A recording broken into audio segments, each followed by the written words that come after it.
here again. Just wanted to touch base with you, give you a little introduction, let you know that I am going to be re-recording my series on finding answers.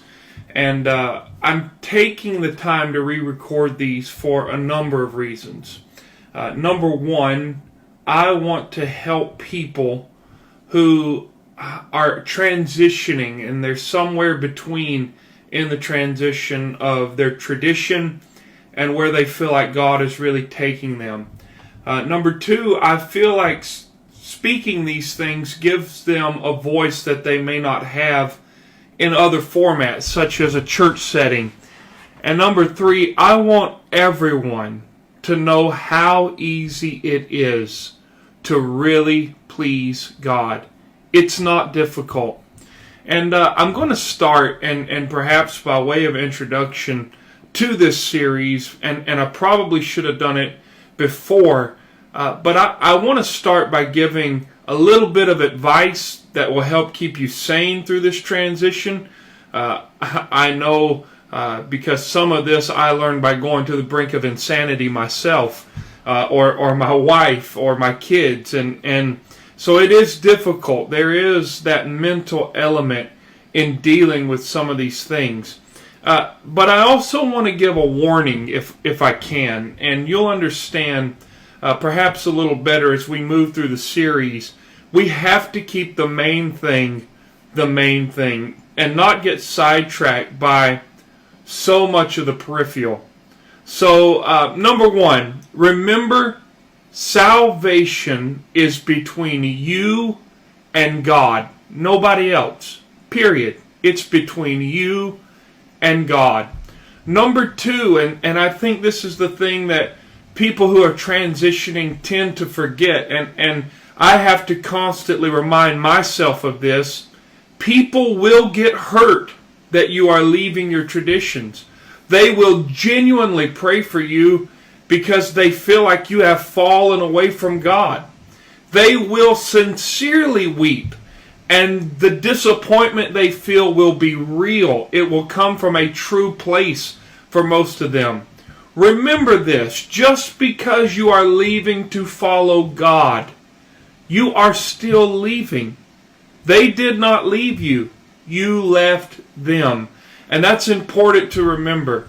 Number three, in this list, and I think that this is probably the most important, make sure you are leaving your traditions for the right reasons, namely to get closer to God. It took me 10 years of praying and wrestling to get to the point where I felt like I can make that transition. Because if you do it for the wrong reasons, you will wind up quitting on God. And you will become absolutely miserable. Number four, and this one was very hard for me personally. You're going to hear hurtful things. One of my very best friends told me, I wish you were dead rather than to embrace false doctrine as you have. Another man who was very close to me, almost a man I considered my father in the gospel, said he prophesied that I would commit suicide and commit adultery on my wife. I mean, you're going to hear some very hurtful things. And when you hear these things, the natural instinct is going to be to hit back.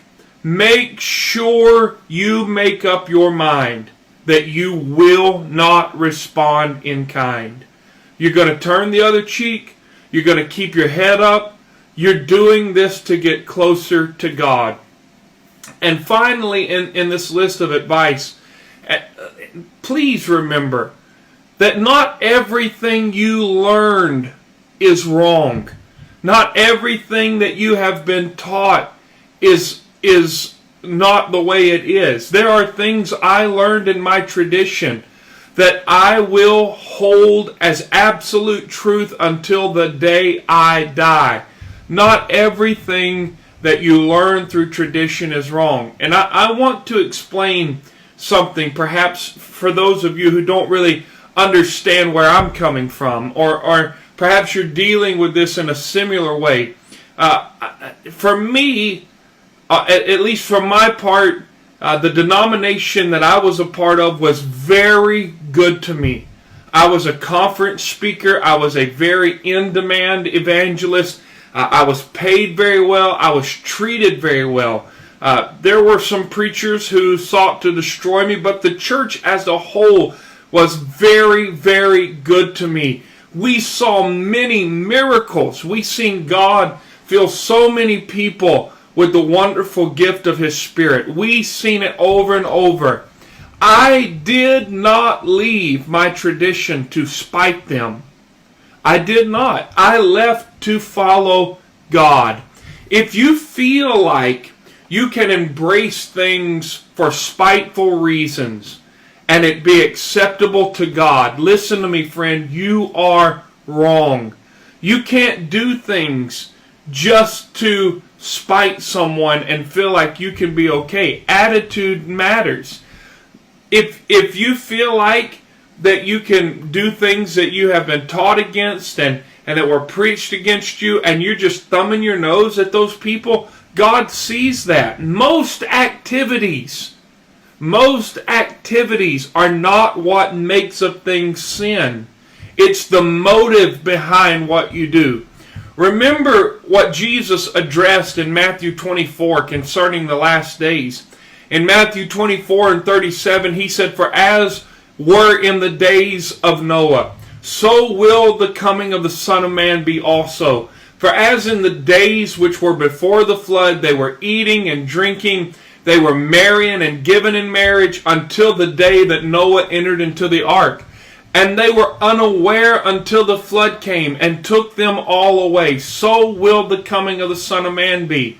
These verses are not speaking of the action of the people of Noah's day. There's nothing wrong with eating or drinking or marriage. We know that. It did not speak to the activity.